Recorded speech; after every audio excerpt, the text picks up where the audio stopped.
Hi, everyone. Welcome back to the English Learning Podcast. I'm Jason, your host. And I'm Julia, your co-host. Hey, everyone. So excited to have you here today. Absolutely. Today, we're going to talk about something really important for anyone learning English, something that can change the way you speak and think. Yes, we're talking about how to make your brain think in English, not just speak English, but actually start thinking in English automatically. Exactly. You know, many learners translate every sentence from their native language into English, and that makes speaking really slow and stressful. Totally. And the good news is you can train your brain to think in English, just like a native speaker, with some simple steps. Today, we'll go through why your brain translates, how to shift your mindset, and practical techniques you can start using today. So whether you're at home, at work, or even walking outside, by the end of this podcast, you'll know exactly how to start thinking in English naturally. That's right. And don't worry, we'll keep it simple, practical, and easy to follow, especially if you're a beginner. All right, let's get started and help your brain start speaking English on its own. So, Julia, let's talk about why most learners translate everything in their head instead of thinking directly in English. Yes, Jason. I think this is something every beginner struggles with. You know, when we learn English, we usually learn it as a subject, not as a language to use. Exactly. And because of that, our brain naturally wants to convert English into our native language first, so it feels safe and easier to understand. Right. For example, if I want to say I'm going to the store, I first think about how to say it in my own language, and then I translate it into English. And that's the problem. Translation takes time, and sometimes we forget words, or we make mistakes because we're thinking in two languages at once. Also, it makes speaking slower and less confident. Imagine trying to have a conversation while constantly translating. It's exhausting. Exactly. And the more you translate, the more your brain depends on it, and the harder it is to speak naturally. But don't worry, this is completely normal. Almost every beginner does it. The good news is, you can train your brain to think in English so your speaking becomes faster and smoother. Yes. And today, we're going to show practical steps to stop translating and start thinking in English, so your brain begins to speak English automatically. All right, Julia, now that we know why translation slows us down, let's talk about the most important step: changing our mindset. Yes, Jason, because the truth is, if you keep thinking in your native language, nothing else will really work. You need to start experiencing English, not just translating it. Exactly. And what does experiencing English mean? It means seeing English as a tool to communicate, not as a subject to memorize. Right. For example, instead of thinking, how do I say this in English, you try to understand the meaning directly in English. You feel the idea first, then the words come naturally. It's kind of like learning to ride a bike. You don't stop and think about every single movement. Your brain learns to do it automatically over time. Exactly. And this is why making mistakes is okay. Thinking in English isn't about being perfect. It's about training your brain to create English thoughts naturally. Yes. And the more you practice this mindset, the faster your brain switches to English without translating. You'll notice your speaking becomes smoother, your listening gets better, and you feel more confident. So remember, the first step is always the mindset. Stop translating. Start experiencing English and let your brain think in English naturally. Perfect.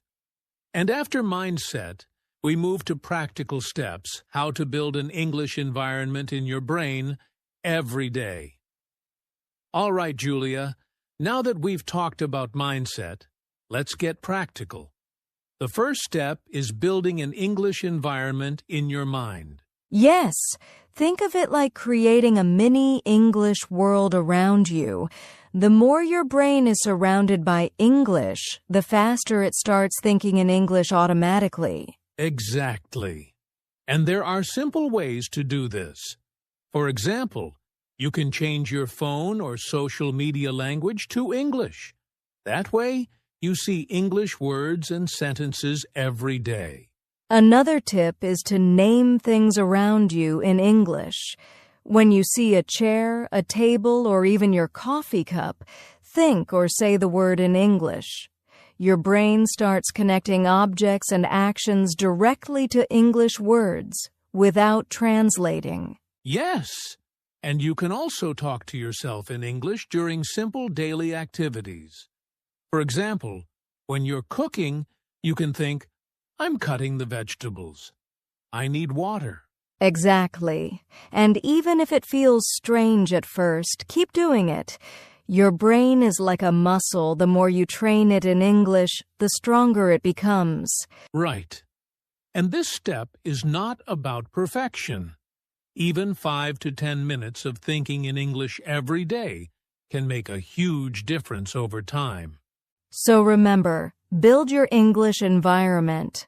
Change language settings, name objects, describe actions, and slowly your brain will start living in English. Perfect.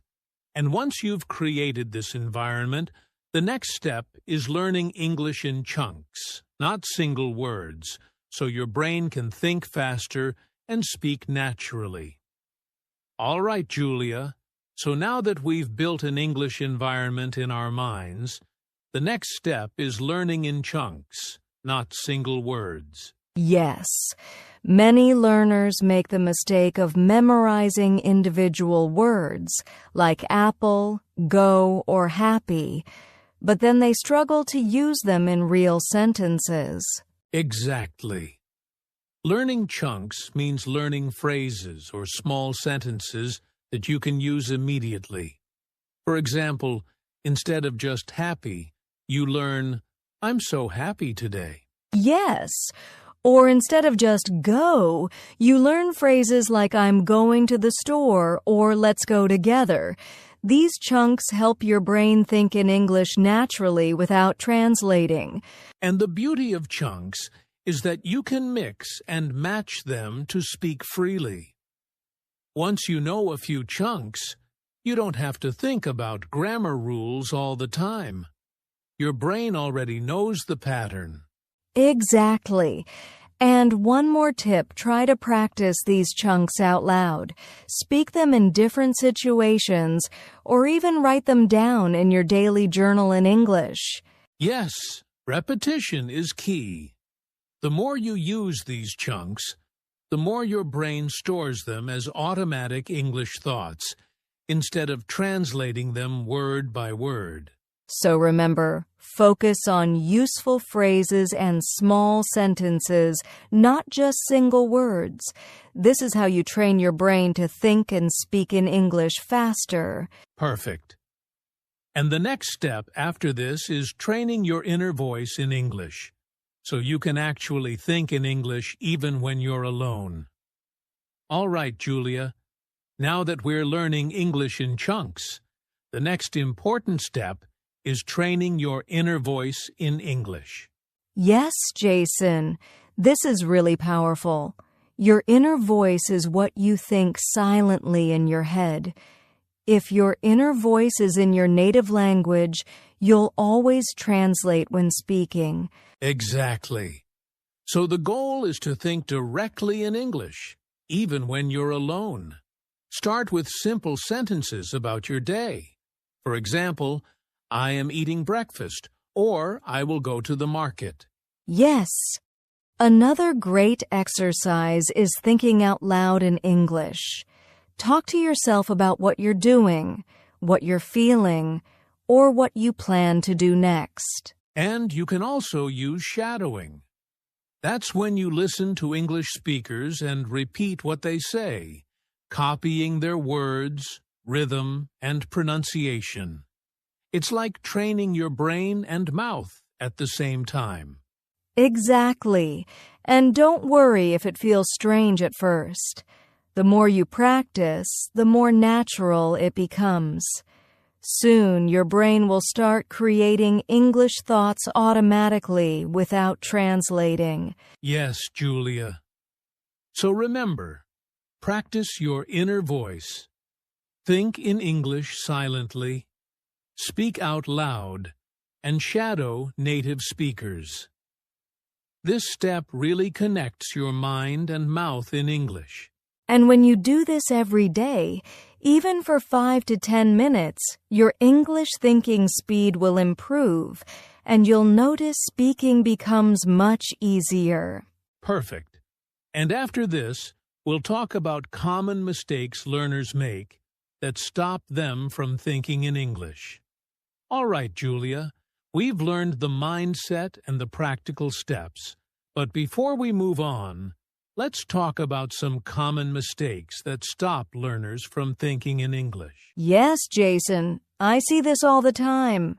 The first mistake is waiting to be perfect. Many learners think, I can't speak English because I'll make mistakes. Exactly. And the truth is, mistakes are part of learning. If you wait for perfection, your brain will never start thinking in English naturally. The second mistake is overusing translation apps. While apps can help, relying on them too much keeps your brain in translation mode instead of training it to think directly in English. Right. And the third mistake is learning too much, but practicing too little. You might study grammar rules, memorize hundreds of words, or watch lessons, but if you don't use English daily, your brain won't form automatic English thoughts. Exactly. The key is consistent practice, even small daily steps like thinking, speaking, or writing in English. This is what really trains your brain. Yes, so remember, don't wait for perfection. Don't rely too much on translation, and practice every day. Avoiding these mistakes will make your English thinking much faster. Perfect. And after avoiding these mistakes, the next step is creating a simple daily routine to train your brain to think in English. All right, Julia. Now that we know the mistakes to avoid, let's talk about a simple daily routine to train your brain to think in English. Yes, the best routines are short, consistent, and easy to follow. Even just 10 to 15 minutes a day can make a big difference. Exactly. For example, you can start your day by thinking in English while brushing your teeth or having breakfast. Say simple sentences in your head like I'm brushing my teeth or I'm having breakfast. Another idea is to listen to English while doing something else, like walking or cooking. Your brain starts hearing English patterns naturally, which helps thinking in English later. Yes, and don't forget speaking practice. Even if you're alone, try talking to yourself about your plans or describing what you see. For example, I am walking to the market. It's sunny today. And finally, you can write small notes in English about your day. It doesn't have to be long, just a few sentences. This trains both your thinking and writing in English. Exactly. So your daily routine can include thinking, listening, speaking, and writing in English every day, consistently. If you follow this routine even a little bit every day, your brain will slowly start thinking in English automatically, without you even trying. Perfect. And after this, we'll wrap up with motivation, summary, and a call to action to make sure learners put these steps into action. All right, Julia, we've covered a lot today: mindset, practical steps, daily routines, and common mistakes. Before we end, let's give our listeners some motivation to start thinking in English today. Yes, remember, learning English is a journey, and your brain can be trained just like a muscle. Every small step you take today brings you closer to thinking and speaking naturally in English. Exactly. Let's quickly summarize what we learned today. Stop translating and experience English. Build an English environment in your mind. Learn in chunks, not single words. Train your inner voice. Avoid common mistakes. Follow a simple daily routine consistently. Yes, Jason. And the key is practice and consistency. Even a few minutes a day, if done regularly, can completely change the way your brain thinks in English. So here's my challenge for our listeners. Start today. Speak a few sentences in English. Write down your thoughts, or think in English while doing a daily activity. Start small, but start now. And don't forget, make it fun. Enjoy the process, celebrate your progress, and don't worry about mistakes. Your brain is learning, and every step counts. Absolutely. And if you enjoyed this podcast, subscribe, share, and leave a comment to tell us how you started training your brain to think in English. Yes, we love hearing your progress. Keep practicing, stay motivated, and soon you'll notice your brain naturally thinking in English. Thanks for listening, everyone. See you in the next episode, and keep thinking in English. Bye, everyone. Keep practicing.